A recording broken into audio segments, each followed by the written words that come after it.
Hi guys, this is Taylor and I'm here today with the Bagel Book Tag. This tag was created by Josh from Literary Gladiators and their channel just hit 1,000 subscribers as well, so thank you so much for tagging me and congratulations. I genuinely love these questions. It's very much like, here's a bunch of questions about books that you've never been asked before, so let's get into it. So question number 1 is Plain Bagel, a writer you feel does a great job with the same kind of work. For this one I'm going to go with an author that I don't think I've ever talked about on this channel, and it's Jean Kwok. She's the author of Girl in Translation and Mambo in Chinatown. I don't think either of these books are perfect, but they're both about growing up in New York City's Chinatown and the highs and lows that come with that. And I believe that both of these draw pretty heavily off of the author's own life experiences, which I always appreciate, especially when the author has an underrepresented voice. Mambo in Chinatown in particular is very fun and honest and touching all at the same time. Question 2 is Everything Bagel, a writer in which you own every work. Now you might think from my last video where I went into great detail about my Murakami and Vonnegut collections that I own all of their work by now, but I do have bits and pieces of both of their back catalogs still yet to go. So I actually don't think there is an author whose completed works I own.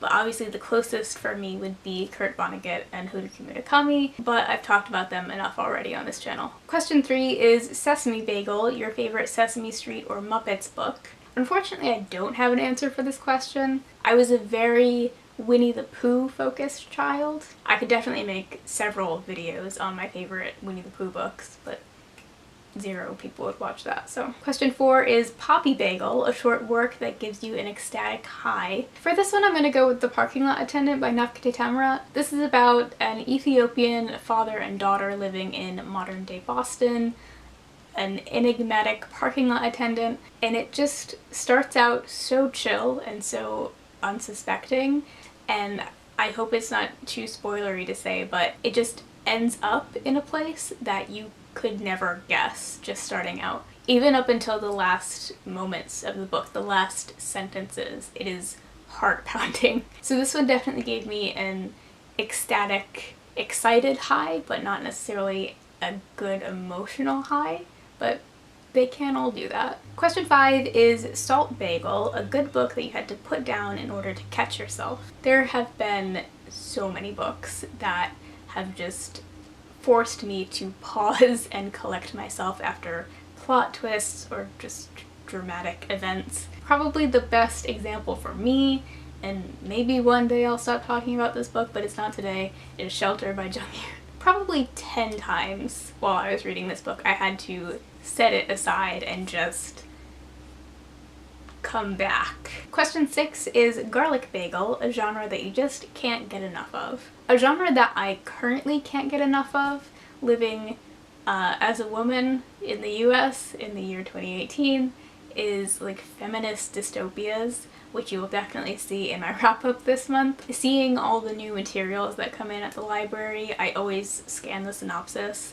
and whenever something is like vaguely feminist dystopia talking about women's rights, the near future, blah blah blah, I'm like, hell yeah, and I put a hold on it. Question 7 is Onion Bagel, a book that may cause you to get stares but that you enjoy reading anyway. Long time viewers of this channel may be familiar with one of the first reading projects that I ever did on this channel. I was rereading and continuing on with a favorite childhood series called Vampirates. I actually think the first 2 covers in particular are really nice. Like the cover illustrations are almost kind of classical feeling, except of course for the logo. Then they get progressively worse, just like the series, until you get stuff like this. Like, come on. It was such a nightmare reading these in the break room at the library. I remember sitting in the break room and like putting this under the table and reading it so that people couldn't see the cover and wouldn't ask what I was reading. Just like, don't look at me right now. Question 8 is Cinnamon Raisin Bagel, a sweet but thought-provoking book. I don't have a great answer for this one. I spent a long time looking at my shelves and trying to find a single novel that could overall be described as sweet. You may be aware that I only read distressing books. It doesn't fit perfectly, but I picked out Between the Bridge and the River by Craig Ferguson. I read this a long time ago and I don't remember 100% of the details, but this features maybe 5 or more main characters, and they're all in very different places in their lives and have different mental states. But the overall message is about like the interconnectedness of the universe and of people.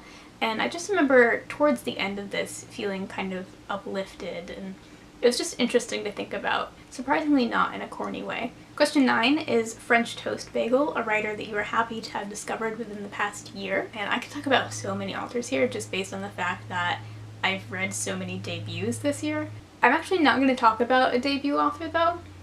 I'm really excited about my first foray into Yukio Mishima. I expected to kind of hate his work and his voice and his opinions, but it was actually so twisted that it was fascinating to me. So that's exciting to me. And a newly translated work of his is coming out in the fall, so I'm definitely excited to pick that up and to continue my exploration, I guess. Question 10 is Egg Bagel, a work of nonfiction that caused you to form or switch a position. This is another question that I thought very long and hard about, and I'm gonna go with Black Mountain, an Exploration in Community by Martin Duberman. This is the story of Black Mountain College, a now defunct school in North Carolina. Black Mountain now has this reputation of being one of the first and best colleges of alternative education in the US. And this book, well, I didn't think it was great, really opened my eyes to the fact that Black Mountain was so far from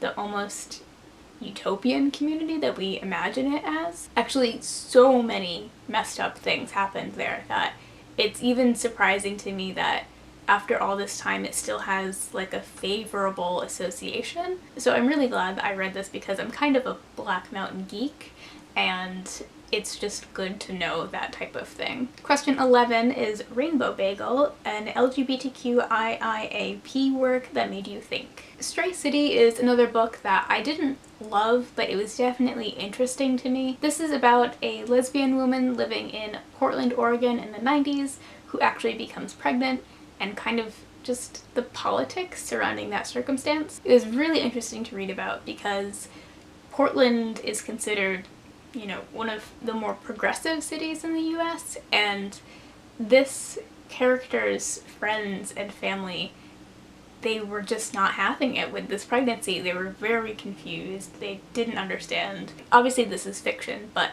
I can very easily imagine a real negative reaction like that. I'm already interested in like non-traditional relationships and non-traditional families, but reading about the complex and sometimes negative reactions to these types of arrangements was also interesting to me. Question 12 is Bialy Bagel, I hope I'm pronouncing that right, a fairy tale that you feel people need to read in its original form. Unfortunately, this is another one I don't really have an answer for. Fairy tales and retellings are just one of the subgenres that flat out don't interest me for some reason. I don't know why, and maybe I should read some fairy tales in their original forms, especially because, you know, I love horrific things. Question 13 is what is your favorite kind of bagel? I do have an answer for this one. My favorite bagel is the everything bagel, but specifically ones where everything includes salt. There's really only one place around here that puts salt on their everything bagels, and that is Criminal. If you make everything bagels and you don't put salt on them, you need to be locked up. Thank you for coming to my TED Talk. And 14 is Bagel Tray, who do you tag? I'm going to tag my cousin in Linny's library because I want her to make videos again, and Vibka from One Book One Review because she every month reads books that I have never heard of, so I'd definitely be interested to hear what she comes up with for this tag. And that is it. I haven't been wearing a ring this whole time.